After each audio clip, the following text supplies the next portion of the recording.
Purbaya Yudi Sadewa merupakan salah satu tokoh penting dalam dunia ekonomi Indonesia. Sosok ini dikenal sebagai ekonom dan teknokrat dengan latar belakang teknik, serta perjalanan karier panjang di sektor swasta maupun pemerintahan. Ia lahir di Bogor pada tanggal 7 Juli 1964. Pendidikan tingginya ditempuh di Institut Teknologi Bandung, tempat ia meraih gelar sarjana teknik elektro.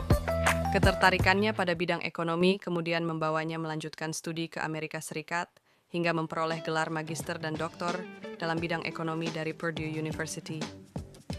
Karier profesionalnya dimulai sebagai field engineer di perusahaan energi internasional Schlumberger. Namun seiring waktu, Purbaya beralih ke dunia riset ekonomi dan keuangan. Ia bergabung dengan Dana Reksa Research Institute dan dikenal sebagai analis ekonomi yang tajam. Perannya semakin menonjol ketika ia diangkat sebagai Ketua Dewan Komisioner Lembaga Penjamin Simpanan atau ELPS pada tahun 2020. Di lembaga ini, Purbaya berperan menjaga stabilitas sistem perbankan nasional sekaligus melindungi dana masyarakat.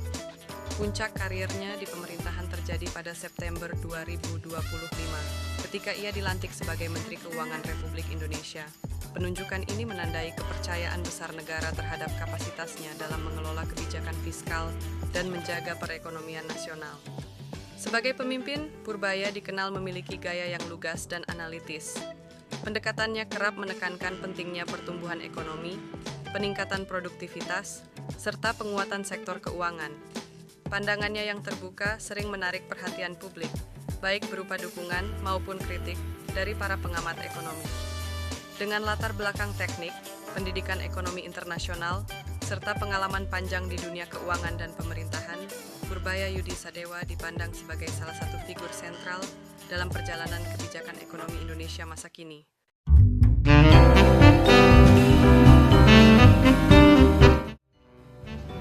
Kebijakan Purbaya selaras dengan core values ASN pada poin berorientasi pelayanan. Inisiatif pelayanan pengaduan bisnis ini adalah salah satu terobosan daripada Bapak Purbaya. Purbaya meluncurkan bisnis complaint service atau sebuah layanan pengaduan bagi pelaku usaha untuk melaporkan hambatan operasional mereka secara langsung kepada Kementerian Keuangan. Tujuan layanan ini adalah menutup kesenjangan antara perumusan kebijakan dan real world implementation atau implementasi di lapangan, serta memastikan masalah pelaku usaha dapat ditangani dengan cepat dan responsif. Ini mencerminkan kebijakan yang berorientasi pada pelayanan karena memberikan saluran langsung bagi publik untuk menyampaikan kendala dan mendapatkan solusi langsung dari Kementerian Keuangan. Akuntabel, pengelolaan utang, dan disiplin anggaran. Dalam pengelolaan fiskal, Purbaya menunjukkan sikap akuntabel dengan berkomitmen untuk tidak menambah utang terlalu besar di tahun 2026.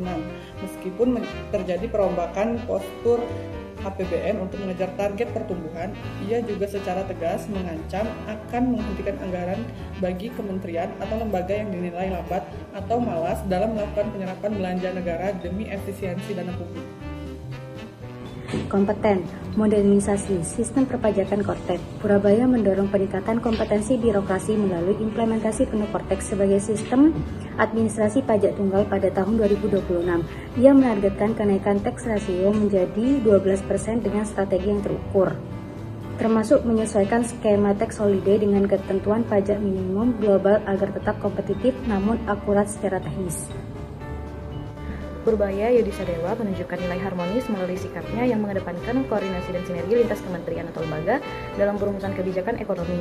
Dalam menghadapi dinamika perekonomian nasional, beliau mendorong penyusunan kebijakan berbasis diskusi bersama, pertukaran data, dan pendapat para ahli. Pendekatan ini bertujuan menghindari tumpang tindih kebijakan serta menjaga hubungan kerja yang saling menghormati demi terciptanya stabilitas ekonomi nasional.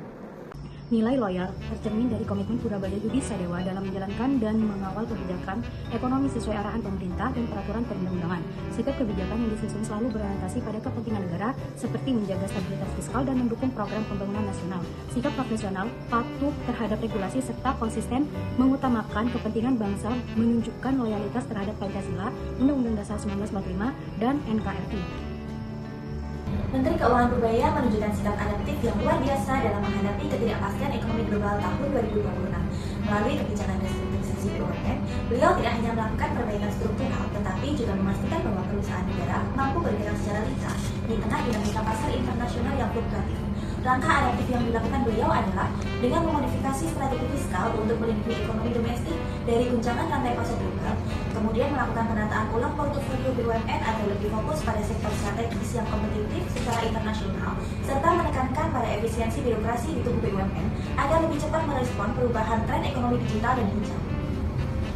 Nilai kolaboratif, sinkronisasi kebijakan fiskal dan moneter untuk menjaga stabilitas rupiah dan mencapai target pertumbuhan ekonomi hingga 6%, Purbaya aktif melakukan sinkronisasi kebijakan dengan Bank Indonesia.